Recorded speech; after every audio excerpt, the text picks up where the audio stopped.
আমিন আব্দুল্লাহ। ছবির মতো সান ডিয়েগোর ইসলামিক সেন্টারের শতাধিক শিশুর প্রাণ বাঁচাতে হাসিমুখেই বন্দুকধারীদের সঙ্গে লড়াই করেন তিনি। এক পর্যায়ে মৃত্যুর কোলে ঢলে পড়ে শিশুদের প্রাণ বাঁচানো আমিন আব্দুল্লাহর বীরত্ব এখন ক্যালিফোর্নিয়ার সবার মুখে মুখে।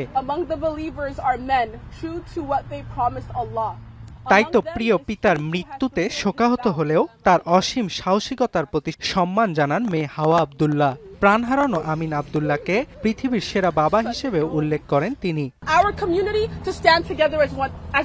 That's exactly what he would want. And I hope this moment we can all come together and to be kind to one another and to remember who he truly was.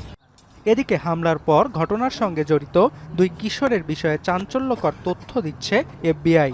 তদন্ত সংস্থাটি বলছে দুই বন্দুকধারীর পরিচয় অনলাইনে। এছাড়াও বিভিন্ন ধর্মের প্রতি তাদের ব্যাপক ঘৃণা ছিল বলে জানিয়েছে এফবিআই। এছাড়াও কর্তৃপক্ষ বন্দুকধারীদের লেখা একটি বিদ্বেষমূলক বার্তা উদ্ধার করেছে। পাশাপাশি তদন্তের স্বার্থে দুটি বাড়িতে অভিযান চালিয়ে ৩০টি আগ্নেয়াস্ত্র উদ্ধার করে আইনশৃঙ্খলা বাহিনী।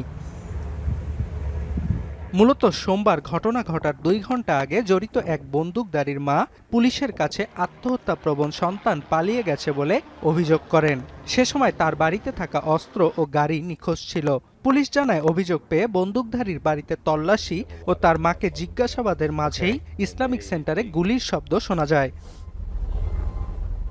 সোমবার পবিত্র জিলহজ মাসের প্রথম দিনে ক্যালিফোর্নিয়া সান ডিয়েগোর ক্লেয়ারমন্ট এলাকার ইসলামিক সেন্টারে সমবেত হচ্ছিলেন মুসল্লিরা।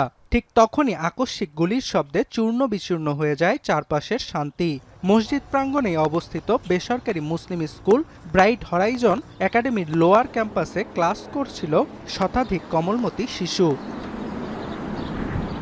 খবর পেয়ে মাত্র ৪ মিনিটের মধ্যে ঘটনাস্থলে পৌঁছায় ভারী অস্ত্রশস্ত্রে সজ্জিত কয়েক ডজন পুলিশ ও সোয়াট টিম।